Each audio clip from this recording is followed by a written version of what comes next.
নমস্কার বন্ধুরা, অর্পিতার রান্নাঘরে আপনাদেরকে স্বাগত।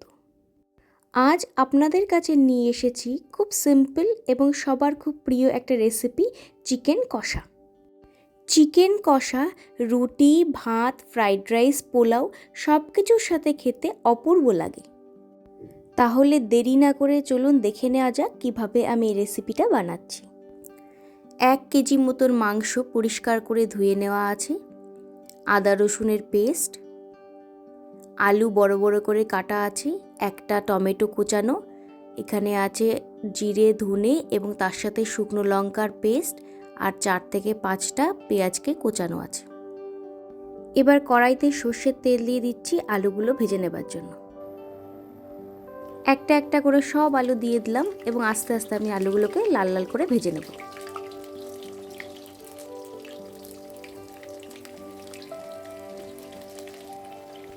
এখানে আমি অল্প করে লবণ আর অল্প করে হলুদ গুঁড়ো দিচ্ছি।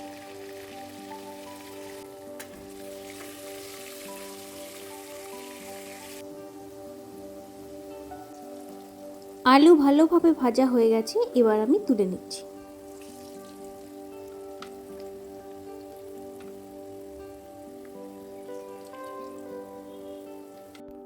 এখন ওই তেলের মধ্যেই ফোড়নে দিচ্ছি আমি গোটা গরম মশলা আর তার সাথে 2টো তেজপাতা।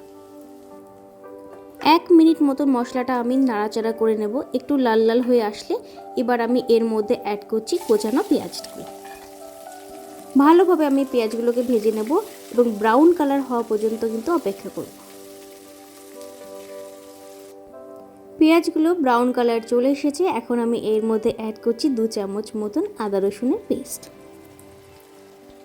খুব ভালোভাবে আমি নাড়াচাড়া করে নেব এবং 5 থেকে 7 মিনিটের জন্য এইভাবেই কিন্তু আমি অল্প আঁচে নাড়তে থাকবো। মশলা আমাদের খুব ভালোভাবে কষানো হয়ে গেছে, এবার আমি এর মধ্যে মাংসগুলো অ্যাড করছি। নাড়াচাড়া করার আগে এর মধ্যে আমি 1/2 চামচ মতন লবণ দিয়ে দিলাম। এবার আমি মশলার সাথে খুব ভালোভাবে মাংসগুলোকে নাড়াচাড়া করে নেব।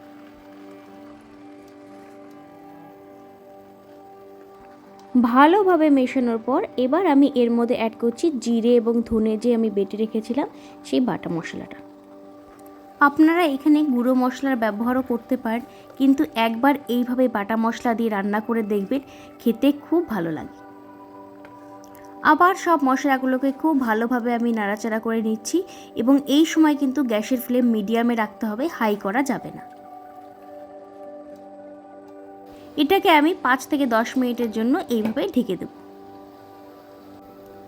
10 মিনিট পর আমি ঢাকনা খুলে আপনাদের দেখাচ্ছি, দেখুন কতটা জল বেরিয়েছে মাংস থেকে। এই জলেই কিন্তু আমাদের মাংস অর্ধেকটা সেদ্ধ হয়ে যাবে, আর কিছু অল্প জল আমরা এর মধ্যে অ্যাড করব।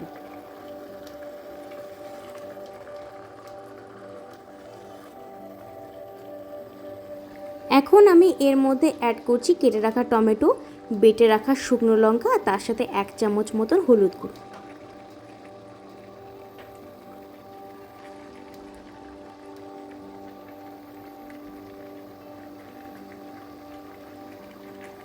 সব মশলাগুলো আবারও মাংসের সাথে খুব ভালোভাবে মিশিয়ে নেব এবং এইভাবে কিন্তু আস্তে আস্তে আমি মাংসটাকে নাড়তে থাকব।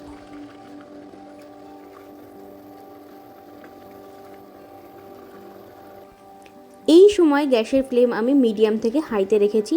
আবার একটু ভালো করে নাড়াচাড়া করে নিচ্ছি এবং এইভাবে কিন্তু মাংসটাকে ফুটতে দিতে হবে, তাহলে কিন্তু মাংসটা তাড়াতাড়ি সেদ্ধ হয়ে যাবে। এখন আমি এর মধ্যে অ্যাড করছি কাশ্মীরি লঙ্কার গুঁড়ো। এটা অপশনাল, তোমরা চাইলে নাও দিতে পারো, তবে কাশ্মীরি লঙ্কার গুঁড়ো দিলে কালারটা খুব ভালো আসে।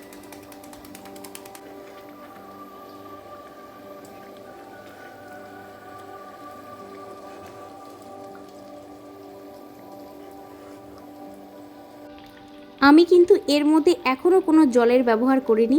মাংস থেকেই যে জলটা বেরিয়েছে সেই জলেই কিন্তু আমাদের অর্ধেকটা রান্না হয়ে গেছে এবং আমি খুব সামান্য করে জল দেবো এরপরে। এবার দিয়ে দিচ্ছি এর মধ্যে ভেজে রাখা আলু।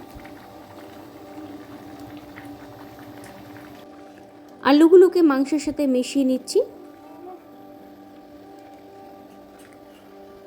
এই সময় আমি আবারও একটু ঢাকনা চাপা দিয়ে দেব 5 থেকে 10 মিনিটের জন্য এবং গ্যাসের ফ্লেম কিন্তু মিডিয়ামে রাখব। 10 থেকে 15 মিনিট পর আমরা ঢাকনাটা খুলছি। দেখো ঝোলটা অনেকটা গাঢ় হয়ে এসেছে, মাংস আমাদের কিন্তু কষানো হয়ে গেছে।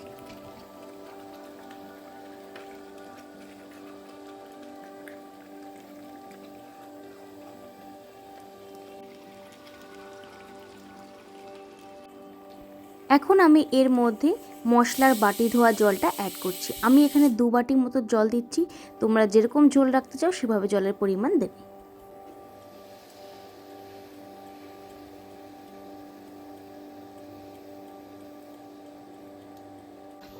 ভালোভাবে ঝোলটা ফুটতে দেবো যতক্ষণ না পর্যন্ত ঝোলটা একটু গাঢ় হয়ে আসছে। এই সময় গ্যাসের ফ্লেম কিন্তু হাইতে রাখতে হবে। ঝোল অনেকটা কমে এসেছে, একটু ভালোভাবে নাড়াচাড়া করে নিচ্ছি। রান্না আমাদের অলমোস্ট রেডি। নামানোর আগে আমি এর মধ্যে গরম মশলা গুঁড়ো অ্যাড করছি। আজকে আমি যেহেতু বানাচ্ছি চিকেন কষা, তাই ঝোলটা কিন্তু অনেকটাই কমিয়ে নিয়েছি। ভালোভাবে আমি গরম মশলা গুঁড়োটা মিশিয়ে নিচ্ছি মাংসের সাথে।